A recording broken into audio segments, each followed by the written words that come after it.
नाथ प्यारे की जय। सखीरी आत्म रोग बुरो लग्यो, सखीरी आत्म रोग बुरो लग्यो। या को दारुण मिले तबीवा, आत्म रोग बुरो लग्यो। सखीरी आत्म रोग बुरो लग्यो। आत्म रोग कासो कहिए जिन पीठ दई पर आत्म। आत्म रोग कासो कहिए जिन पीठ दई पर आत्म। ए रोग क्यों ये ना मिटे, ए रोग क्यों ये ना मिटे। जो लो देखे ना मूक ब्रह्म, आत्म रोग बुरो लग्यो। सखीरी आत्म रोग बुरो लग्यो। सखीरी ताके दुख प्यारो लग्यो, अंदर देखो विचारे। सो दुख कैसे छोड़िए, सो दुख कैसे छोड़िए। जासो पाइए पियो मनुहा, आत्म रोग बुरो लग्यो। सखीरी आत्म रोग बुरो लग्यो। दुख से पियो जी मील सी, सुख न मिल्या कोई। अपने धनी का मिलना, अपने धनी का मिलना। सो दुख से होए, आत्म रोग बुरो लग्यो। सखीरी आत्म रोग बुरो लग्यो। या को दारुण मिले तबीवा, आत्म रोग बुरो लग्यो। महमत कहे इन दुख को, मोल न कियो जाए।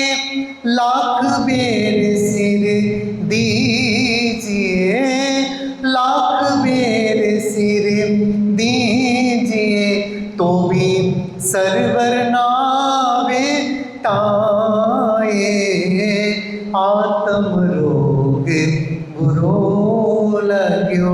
सखीरी आत्म रोग बुरो लग्यो। या को दारुण मिले तबीवा, आत्म रोग बुरो लग्यो। सखीरी आत्म रोग बुरो लग्यो। सखीरी आत्म रोग बुरो लग्यो। बोलो श्री प्राणनाथ प्यारे की जय। जान्या अपने तन को मारो भर भर बाण, तिन से झूठी देह को फना करूं निदान, फना करूं निदान।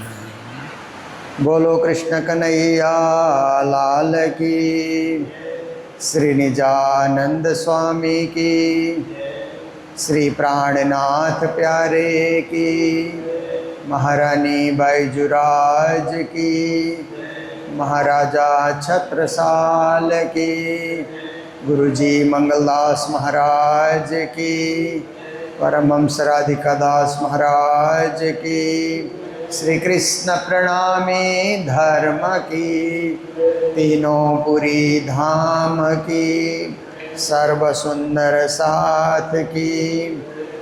ए शब्द धनी पुरमान के प्रणाम।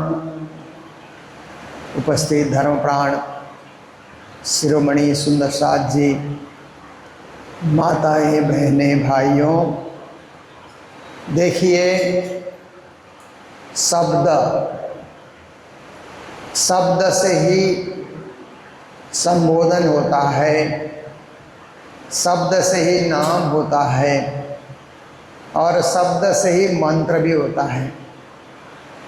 शब्द में बड़ा फर्क होता है। आप देखिए, शब्द से किसी को हम गाली भी दे सकते हैं।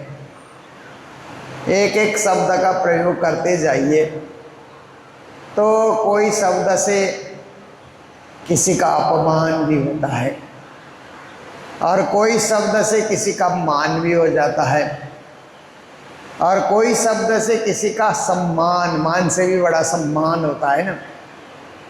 बहुत बड़ा मान जो होता है उसको सम्मान कहते हैं। तो शब्द वही हैं, पर कहाँ कैसे प्रयोग करना इसका ध्यान होना चाहिए। इसलिए अध्ययन होना चाहिए, विवेक होना चाहिए, विचार होना चाहिए, सोच और समझ भी होना चाहिए। क्योंकि आप देखिए, बच्चों के लिए जो शब्द प्रयोग करते हैं वो बड़ों के लिए प्रयोग नहीं किया जा सकता, और बड़ों के लिए जो प्रयोग करते हैं उससे भी बड़े बड़े जो गुरुजन होते हैं, आचार्य जन होते हैं, विद्या वाचस्पति होते हैं, विद्या वारिधि होते हैं, स्कॉलर होते हैं बड़े बड़े, उनके लिए विशिष्ट शब्द का प्रयोग होता है। सोच करके, चुन करके उनका संबोधन किया जाता है। सर्वसाधारण है तो सर्वसाधारण शब्द से ही उनको संबोधित किया जाता। सर्वसाधारण को विशिष्ट शब्द प्रयोग करने की ज़रूरत नहीं है, क्योंकि वो उसके योग्य नहीं होते हैं। जो जिसका योग्य होता है उसी हिसाब से संबोधन होता है। अयोग्य व्यक्ति को योग्य शब्द से संबोधन करने से कोई अर्थ नहीं होता फिर, क्योंकि वो उसका पात्र ही नहीं है, वो उस दशा में पहुंचा ही नहीं है।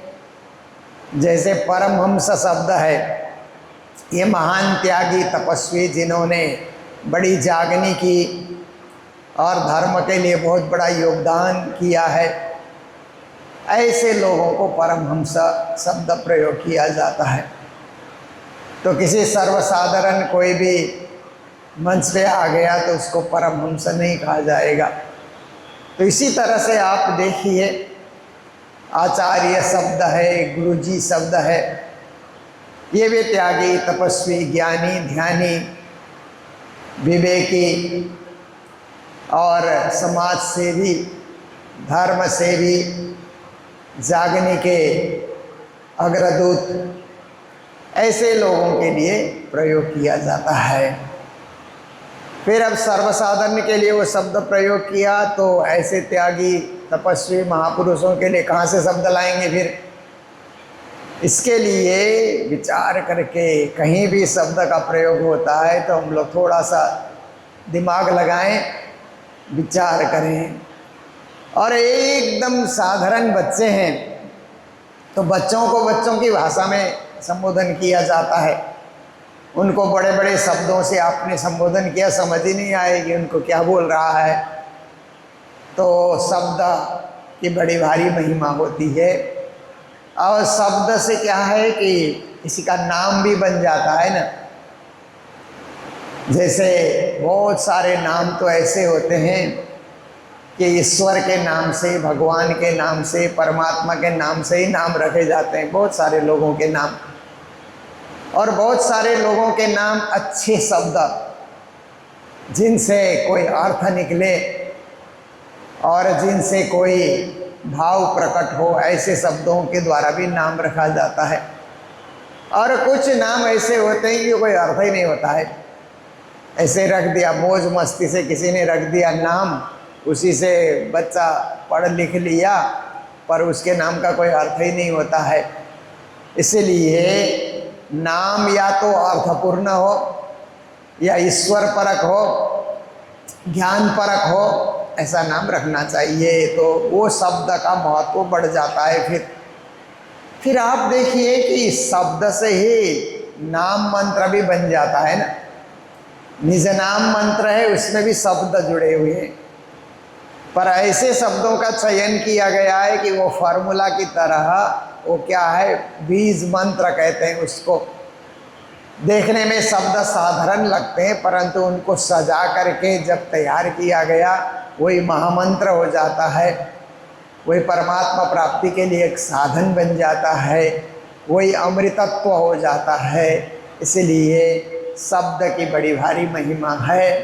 तो श्री प्राणनाथ जी महाराज आज की चौपाई में कहते हैं, ए शब्द धनी फुरमान के, ये जो तारतम वाणी के एक एक शब्द हैं, या तो धनी श्री देवचंद्र जी महाराज ने बताया, या तो परम धाम के धाम धनी ने अनुभव कराया, या धर्मशास्त्रों में लिखा हुआ है। इसके 3 स्रोत हो गए ना, वाणी अवतरण के लिए 3 स्रोत हो गए। एक स्रोत तो श्री देवचंद्र जी महाराज ने जो जीवन में अनुभव किया, त्याग तपस्या साधना में उन्होंने जो कुछ पाया, परम तत्व पाया, वो प्राणनाथ जी को सुनाया। 13 साल तक सुनाते रहे। 13 साल तक गुरु के चरणों में जाते थे सुबह सुबह उठ करके, और सदगुरु के प्रवचन और उपदेश को सुनते थे, ज्ञान चर्चा ग्रहण करते थे। तो ये तो सदगुरु के मुख से जो पाया सो तो उन्होंने अपने जीवन में उतारा, अक्षरश उतारा। फिर जब राज्य का अनुभव होने लगा, परमधाम का दिव्य अनुभव होने लगा, तो उस अनुभव के द्वारा भी वाणी प्रकट होने लगी। और फिर कुछ कहते हैं कि धर्मशास्त्र, कहीं भी धर्मशास्त्र देखते हैं तो वहाँ से भी अनुभव हो जाता है। गीता पढ़िए, भागवत पढ़िए, रामायण पढ़िए, वेद वेदांत पढ़िए, और यहाँ तक कि कथे परंपरा के धर्म ग्रंथों को भी पढ़िए। पढ़ने से कहीं ना कहीं ज्ञान मिल जाता है, दिमाग खुल जाता है, नई सोच, नए विचार, नया चिंतन, नया ध्यान शुरू हो जाता है। इसलिए शास्त्र पढ़ना भी एक स्रोत है ज्ञान प्राप्ति के लिए। आत्मानुभव करना ये तो सबसे नहीं होता है। आत्मानुभव करने के लिए तो बहुत बड़ी साधना चाहिए, धर्म साधना, ज्ञान साधना और ये दर्शन साधना। ये साधना से आत्मानुभव होता है। तो फिर गुरु के कहे वचन, गुरु वाक्य, तो ये सब क्या है, भी ले अनुभव आत्म। प्राणनाथ जी कहते हैं ये सब सुन सुन करके आत्मा ने भी उसको निर्णय कर लिया। शास्त्र दृष्टम गुरोर्वाक्यम तृतीयम चात्म निश्चयम, ऐसे करके एक सुक्ति आती है ना। शास्त्र देखो, गुरु के वाक्य को सुनो, और तीसरे नंबर में तृतीय च आत्मा दर्शनम आत्म निर्णयम कहते हैं। तृतीय नंबर में आपकी आत्मा भी निर्णय करे, आत्मा भी कबूल करे, आत्मा भी स्वीकार कर रहे, ये भी बहुत जरूरी है। प्राणनाथ जी कहते हैं इस ग्रंथ में सब कुछ हुआ पड़ा है। तो देखिए, तिन से उड़ाऊं सुपना, इसलिए इस वाणी को पढ़ करके स्वप्न संसार को समझना। देखिए संसार में लोग क्या समझते हैं, ये संसार ही सत्य है, संसार से परे कोई और सत्य नहीं है।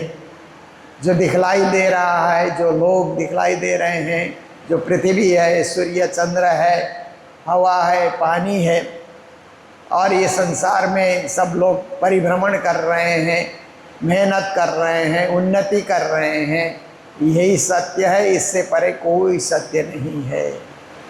पर श्री प्राणनाथ जी महाराज ने वाणी में कहा ये सत्य है आज के लिए, जब तक शरीर है तब तक के लिए सत्य है, पर जब शरीर छूट जाएगा तो ये स्वप्न हो जाएगा।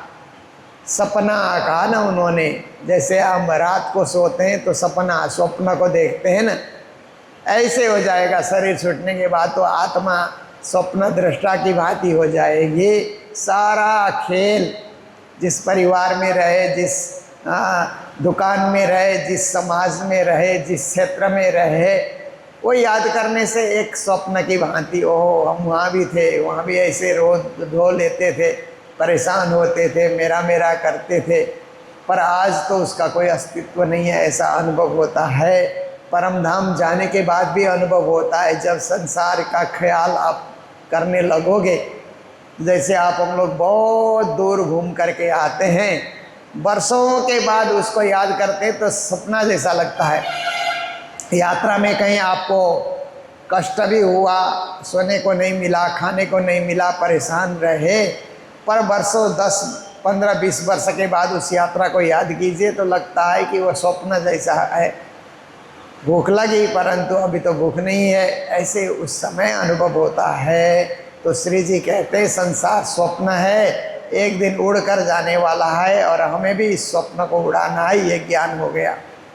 पर कोई साहित हाथ हुकुम, पर हम नहीं उड़ा सकते स्वप्न को, हमारे हाथ में नहीं है। स्वप्न दिखाना भी परमात्मा की लीला है, स्वप्न उड़ाना भी परमात्मा की लीला है। उनके हुक्म से सब होता है। और वो साहित्य बोलते हैं ना, शुभ घड़ी आनी चाहिए, शुभ साहित्य बोलते हैं ना, शुभ घड़ी। जब घड़ी आती है तो बस बुलावा आ जाता है। जब तक घड़ी नहीं आती है प्रतीक्षा करते रहो, प्रतीक्षा करते रहो, ऐसे सब हो जाता है। ये तो सब जगह आप देखिए, दुनिया में ये रीत तो चलती ही है। कोई ऑफिस में जाइए तो प्रतीक्षा की घड़ी वहाँ भी लंबी हो जाती है, कोई टिकट बनाने के लिए जाइए वहाँ भी प्रतीक्षा की घड़ी हो जाती है, डॉक्टर के पास जाइए वहाँ भी प्रतीक्षा की घड़ी होती है। ऐसे ही आध्यात्मिक क्षेत्र में परमात्मा के चरणों में जाना है तो भी प्रतीक्षा की घड़ी तो रहेगी रहेगी, क्योंकि पर कोई साहित हाथ हुकुम, वो साहित आने में और राज्य के हुक्म आने में वक्त लगता है। अब तो आत्मा ने ये दृढ़ किया, फिर कहते हैं कि पर आत्मा ने दृढ़ कर लिया है कि अंतिम ठिकाना तो परम धाम ही है, अन्यत्र कहीं इस आत्मा को न अटकना है न भटकना है। क्योंकि आत्मा उड़कर जाती है तो 14 लोक का दृश्य दिखलाई देगा या अष्टावरण दिखलाई देंगे, फिर भगवान नारायण का देश दिखलाई देगा, फिर एको हम बहुश्याम, फिर महाशून्य महानिराकार दिखलाई देगा, फिर बेहद की भूमिका, प्रणव ब्रह्म, अव्याकृत ब्रह्म, सबलिक ब्रह्म, केवल ब्रह्म, सत्स्वरूप ब्रह्म, अक्षर ब्रह्म, ये सारे दृश्य दिखलाई देंगे। परंतु पल भर में जैसे आप रेल में चढ़ करके जा रहे हैं तो कई गांव आ जाते हैं, थोड़ी थोड़ी देर में दिखते हैं और गायब हो जाते हैं, दिखते हैं गायब हो जाते, कई दरख्त दिखलाई देते हैं गायब हो जाते हैं, कई लोग दिखलाई देते हैं थोड़ी देर में गायब हो जाते हैं। ऐसे ही आत्मा जाएगी तो ये सारा 14 लोक का दृश्य, आगे का जो कुछ भी है दिखलाई दे रहा है मिट रहा है, आगे और दिखलाई दे रहा है मिट रहा है, ऐसे कर बेहद परे अक्षर, अक्षर परे परम धाम में हमारी जागृति हो जाती है। तो कहते हैं कि ये सारा कुछ जो दिखलाई दे रहा है कहीं भी मन नहीं अटकता है। अब देखिए रेल में चढ़ करके जा रहे हैं तो सुंदर गांव दिखलाई दिया तो अच्छा गांव आया, इतना ही आप बोलेंगे, वहाँ उतरने का मन नहीं होगा, क्योंकि हम तो रेल की यात्रा कर रहे हैं ना, कहाँ ये गांव में उतरेंगे, क्या करना है यहाँ उतर करके, बस देख लिया गांव है। फिर थोड़ा छोटा मोटा शहर आता है तो भी हम नहीं उतरते। अपना उतरने का स्टेशन जब तक नहीं आता है, जितना ही बड़ा स्टेशन आ जाए हम उसको कोई महत्व ही नहीं देते हैं, क्या करना है यहाँ उतर करके, ये तो हमारी जगह तो नहीं है, ठौर ठिकाना हमारा और कुछ है। इसलिए ये सब क्या है कि एक दृश्य है, देखते चलो, मन को कहीं अटकाना नहीं, भटकाना नहीं और मन को कहीं आकर्षित नहीं करना है। हमारा आकर्षण तो एक परम धाम श्री राजश्यामा धाम धनी के चरणों में है, ऐसा अटल विश्वास होना चाहिए। श्री जी कहते हैं अब तो आत्म ने दृढ़ किया, आत्म ने दृढ़ विश्वास कर लिया, दे उड़े ना बिना इसका, फिर ये परम धाम जाने के लिए शरीर का त्याग करने से पहले प्रेम हृदय में प्रकट हो जाए। राज्य से प्रेम, परम धाम से प्रेम, मूल मिलावा से प्रेम वो हृदय में उत्पन्न हो जाए कि वही मेरा असली ठिकाना है। उसके साथ लगाव, उसके साथ क्या है कि एकाकार हो जाना, उसके साथ मेरापन आ जाना, मेरी आत्मा का असली ठिकाना है, ऐसा करके तो प्रेम उत्पन्न होना। जब अपनापन होता है ना तो प्रेम उत्पन्न होता है। अपनापन जब तक नहीं हो प्रेम उत्पन्न नहीं होता है। आप देखिए इसका ज्वलंत उदाहरण तो क्या है कि बहुत सारी लड़कियां होती है ना, और बच्चों से इतना अपनापन नहीं होता है, पर वैवाहिक जीवन में बंधने के बाद जब बच्चे की माँ बन जाती है तो उस बच्चे से अपनापन शुरू हो जाता है। फिर अपने आप ही माया का खेल कुछ ऐसा है कि तुरंत अपनापन स्थापित कर देता है। जैसे आप देखिए कि इतना ही नहीं, दुनिया में आप देखिए कि एक तरफ कन्या बड़ी हो रही है, एक तरफ लड़का बड़ा हो रहा है, कोई लेन न देन कुछ नहीं होता है, पर जब रिश्ता आपस में हो जाता है, मगनी हो जाती है दोनों की आपस में, तो दोनों परिवार में प्रेम बढ़ जाता है। फिर कुछ पर्व आया तो वो मिठाई भेज रहा है, इधर से मिठाई भेज रहे हैं, आना जाना हो रहा है, देखिए अपनापन बढ़ गया। तो दुनिया में भी अपनत्व आते ही अपनापन बढ़ जाता है, प्रेम उत्पन्न होता है और माया के इस खेल में प्रवेश हो जाता है। ऐसे ही परम धाम का अनुभव होने के बाद राज्य से प्रेम, अखंड धाम से प्रेम, ये होना ही होगा। तो श्री जी महाराज कहते हैं कि शरीर को तो त्यागना है एक दिन, परंतु उससे पहले प्रेम का उदय हो जाए, ताकि प्रेम के मार्ग से, प्रेम पंथ से आकर के हम प्रेम से शीश झुकाते हैं, सत्संगत में प्रेमी जनों को प्रेम प्रणाम सुनाते हैं। गुरु महाराज ने कितनी अच्छी रचना की है ना। छोटा सा पद है परंतु भावपूर्ण अर्थपूर्ण है कि हम प्रेम पंथ से आकर के, हम प्रेम के मार्ग से हम आ रहे हैं। जैसे मंदिर में भी हम आते हैं तो घर से ही प्रेम सजा करके आते हैं कि हमें मंदिर जाना है, शुद्ध भाव लेकर के, शुद्ध वस्त्र पहन करके मंदिर में जाएंगे। वो प्रेम पंथ से आना हुआ, प्रेम के मार्ग से आना हुआ।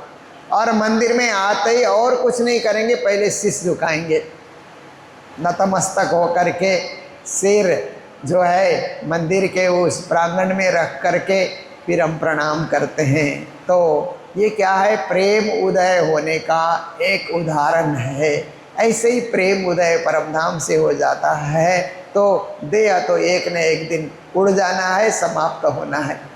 जोश इसक दो मिले, पर परमधाम जाने के लिए दोनों चीज़ की ज़रूरत है। श्री जी महाराज कहते हैं एक तो जोश, हम राज्य के हैं, ऐसा एक जोश आता है तो ही काम होता है ना।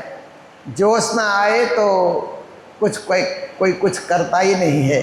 अब दुनिया में भी कोई काम करने के लिए जोश उत्साह उमंग हो तो आप काम करते हैं। जैसे भी लोग व्यापार करते हैं उसमें भी एक जोश चाहिए कि हम करेंगे, कमाएंगे, आगे बढ़ेंगे।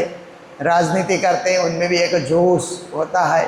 खेल के जगत में लोग जाते हैं, खेल खेलते हैं, फुटबॉल खेलते हैं, क्रिकेट खेलते हैं, उसमें भी जोश होता है। सिनेमा खेलते हैं उसमें भी जोश होता है।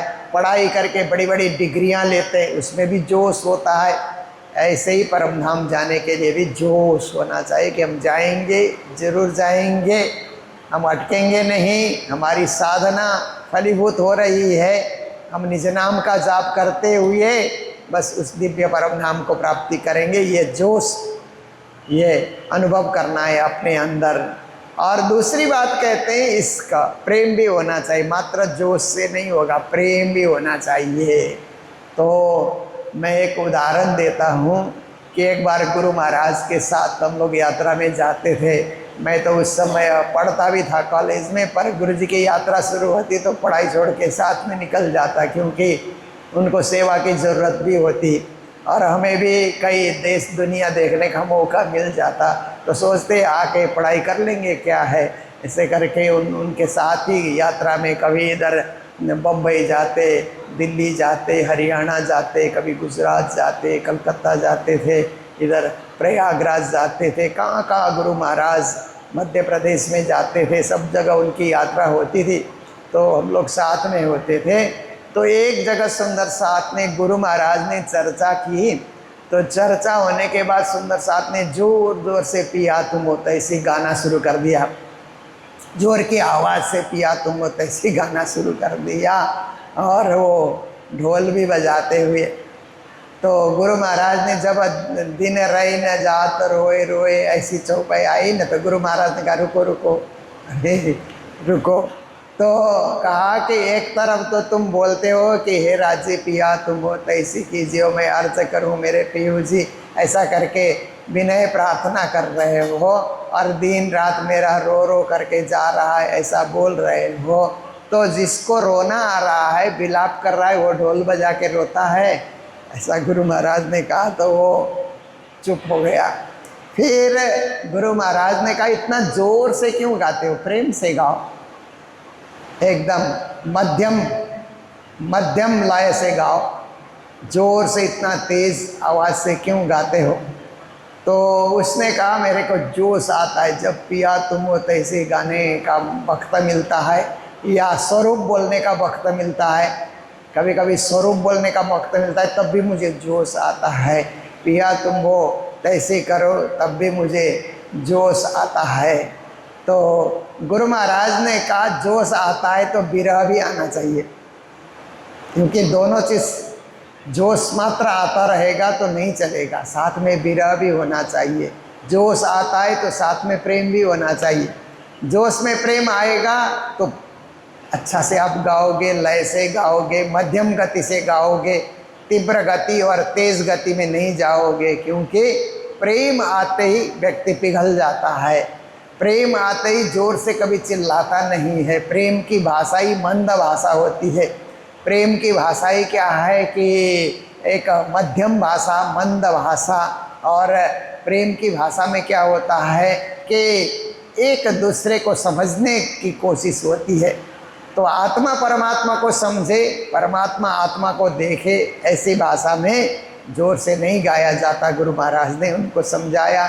तभी हम लोगों ने भी सोचा कि पिया तुम वो तैसी जब भी बोलेंगे तो बिना बाजे बजाए न ताली बजाना है उस समय, ताली भी क्यों बजाना उस समय, बस विनय प्रार्थना कर रहे हैं, राज्य के चरणों में बैठे हैं, ऐसा भाव रखना है। तो यहीं पर श्री प्राणनाथ जी महाराज भी ऐसे ही हमें बता रहे हैं, जो सही सका दो मिले, ये दोनों मिलेंगे तब उड़े देह बेसक का। फिर इस तरह प्रार्थना करते हुए जीवन लीला को आगे बढ़ाते जाएंगे तो एक रोज राज्य का हुक्म हो जाएगा।